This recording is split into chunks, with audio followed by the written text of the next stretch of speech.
Hola, mi querido hermano y hermana. Te saluda Hugo Arroyo.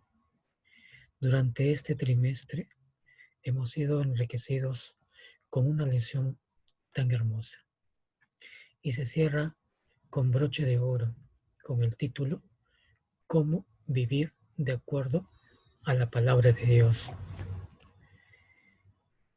El texto de memoria a través de Santiago, capítulo 1, verso 22, nos dice: pero sé hacedores de la palabra y no tan solamente oidores, engañándoos a vosotros mismos. El llamado es a que nuestra fe debe estar en acción. El escuchar, el oír no es suficiente. Cualquier método para estudiar la Biblia no sirve de nada si no estamos decididos a vivir de acuerdo con lo que aprendemos de las Escrituras. Aprendemos mejor no solo leyendo o escuchando, sino practicando lo que sabemos. Para poder crecer, tenemos que estar dispuestos a cumplir con la palabra de Dios y dispuestos a practicar lo que hemos estudiado. Podemos crecer en gracia y sabiduría mediante modelos inspiradores que nos ilustren lo que significa vivir según la palabra de Dios. No hay mejor ejemplo que Jesucristo y ninguna fuerza motivadora más poderosa que Él. Él nos dio un modelo para seguir. Vivió en plena armonía con la voluntad de Dios. Estudiar la palabra de Dios cuidadosamente y con el método apropiado es muy importante. Pero lo más importante es que pongamos en práctica lo que hemos aprendido. El objetivo final de estudiar la Biblia no radica en adquirir un mayor conocimiento, por maravilloso que sea.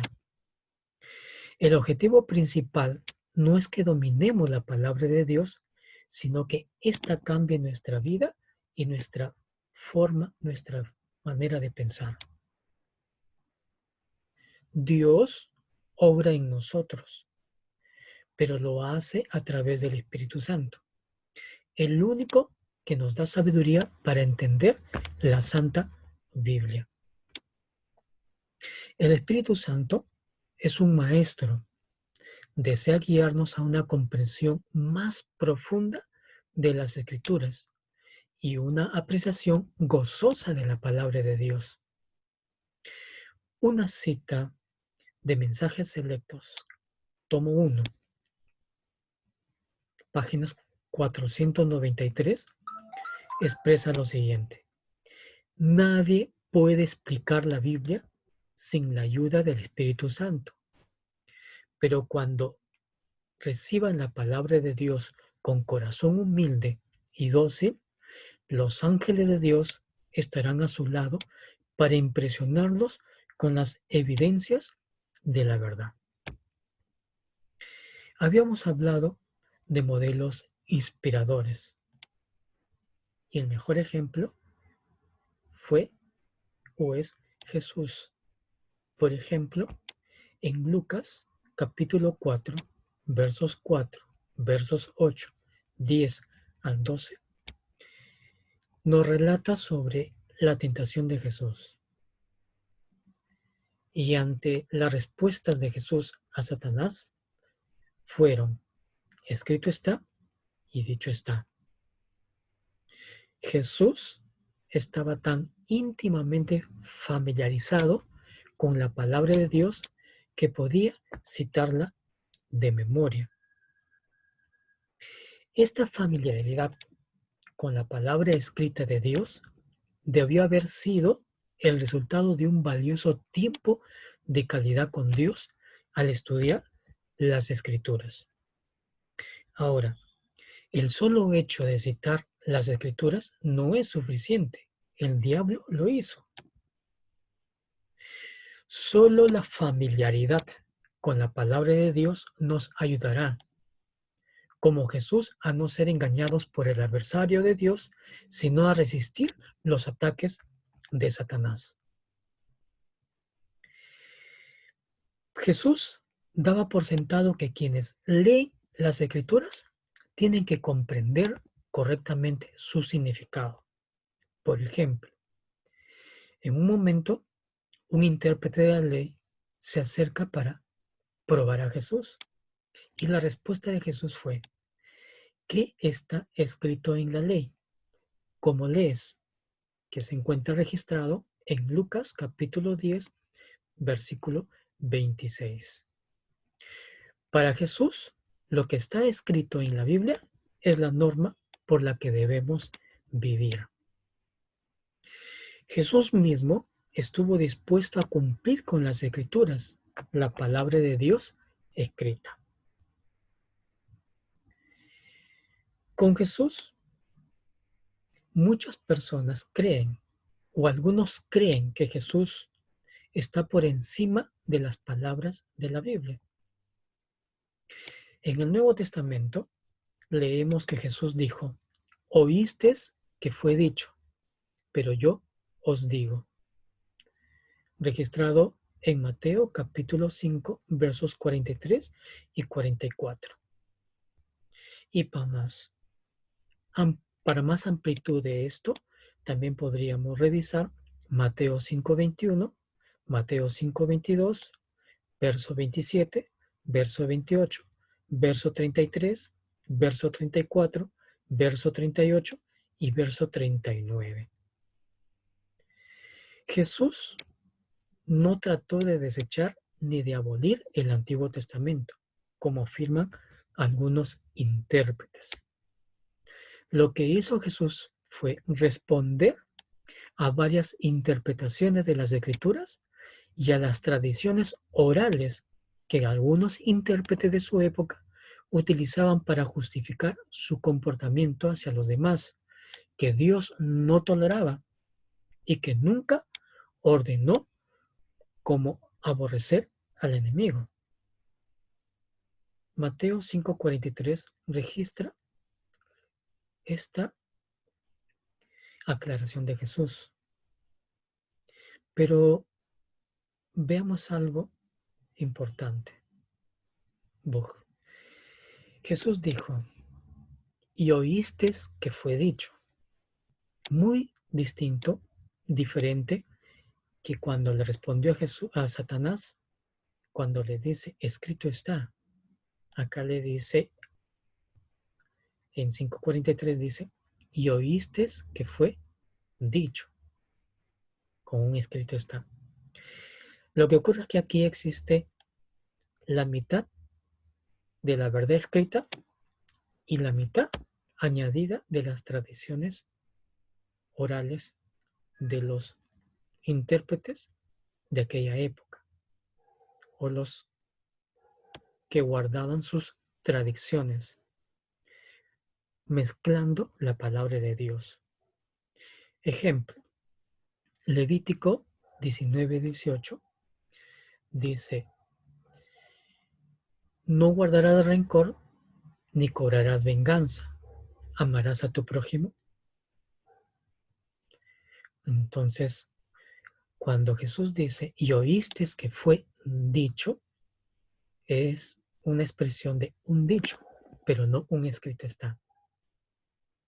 Y no está registrado en ninguna parte de la Biblia que Dios haya dicho que debamos aborrecer a nuestros enemigos. Jesús de ningún modo abolió el Antiguo Testamento, ni disminuyó su autoridad en ninguna medida. Al contrario, el Antiguo Testamento prueba quién es Jesús. Utilizar la autoridad de Jesús para descalificar la Santa Biblia o para denigrar alguna de sus partes como no inspiradas, quizás sea una de las críticas más sutiles a las Escrituras y más peligrosa porque se hace en el nombre de Jesús. Jesús le dio gran autoridad a las Escrituras, que en su época consistía solo en el Antiguo Testamento. ¿Qué evidencia necesitamos sobre cómo deberíamos considerar el Antiguo Testamento? Lejos de debilitar la autoridad de la Escritura, Jesús siempre la defendió como una guía confiable. Por ejemplo, Mateo 5:17 y verso 19 nos dice: no penséis que he venido para abrogar la ley o los profetas. No he venido para abrogar, sino para cumplir. Dentro de los pasos para poder vivir conforme a la palabra de Dios es que tengamos que tener un tiempo a solas con la palabra de Dios. Nuestra vida agitada y de tensiones y con estrés no debe distraer nuestra relación con Jesús y con su palabra. Es cierto que nos encontramos en la lucha por sobrevivir y cuando nuestras necesidades están cubiertas, nos atosigamos por querer cada vez más. Queremos cosas que creemos que nos harán sentir felices y realizados.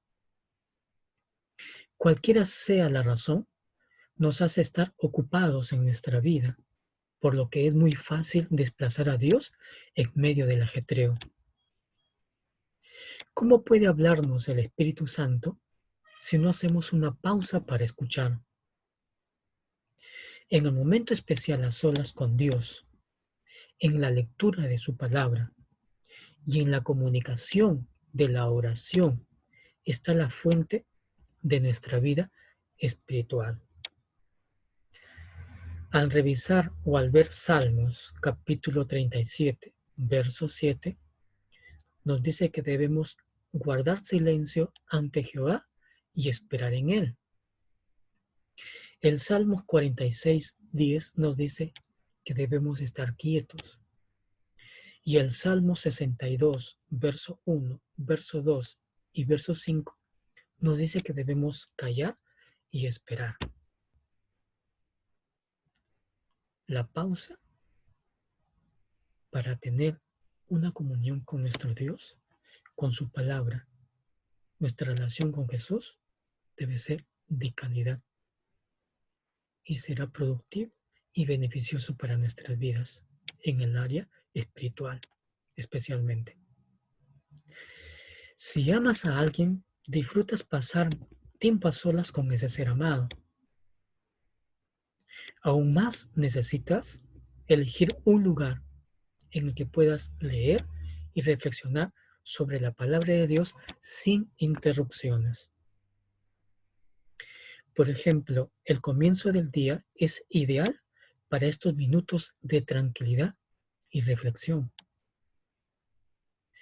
Esos momentos antes de que comience el día de trabajo pueden convertirse en una bendición para el resto del día. Por ejemplo, Marcos registra en el capítulo 1, verso 35, que Jesús salía de mañana aún muy oscuro. Iba a un lugar desierto y ahí oraba.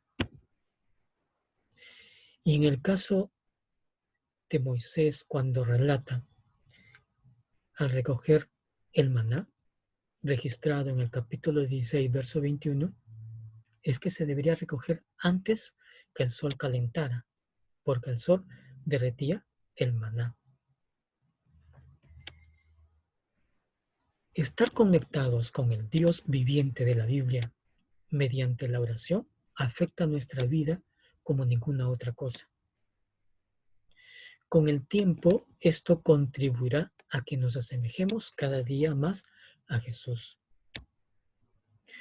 Otro de los pasos esenciales para poder vivir de acuerdo a la palabra de Dios es que podamos memorizar su palabra y entonar su palabra.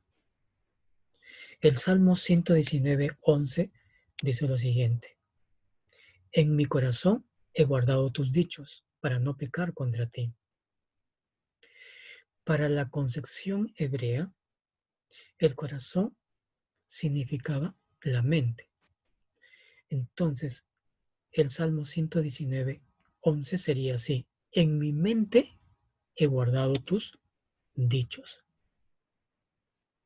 Memorizar las escrituras aporta múltiples bendiciones. Recordar las escrituras palabra por palabra es una tremenda protección contra los engaños y las falsas interpretaciones. Aprender las escrituras de memoria nos permite citarlas, incluso cuando no tenemos una Biblia a mano. Esto puede convertirse en un tremendo poder para el bien en situaciones en que surgen tentaciones o cuando nos enfrentamos a desafíos adversos. Recordar las promesas de Dios y fijar nuestra mente en la palabra de Dios antes que en nuestros problemas eleva nuestros pensamientos a Dios, quien tiene 1000 maneras de ayudarnos cuando nosotros no vemos ninguna. Por ejemplo, el apóstol San Pablo, a la carta a los Efesios, capítulo 5, verso 19, nos dice o recomendaba hablar con salmos, himnos y cantos espirituales. Y su carta a los Colosenses, capítulo 3, verso 16, decía que se debe enseñar, exhortar con toda sabiduría, cantando salmos, himnos y cantos espirituales. Entonces, entonar las palabras de la Biblia también puede ser una forma poderosa de memorizar pasajes de las Escrituras. Al cantar, recordamos más fácilmente las palabras de la Biblia.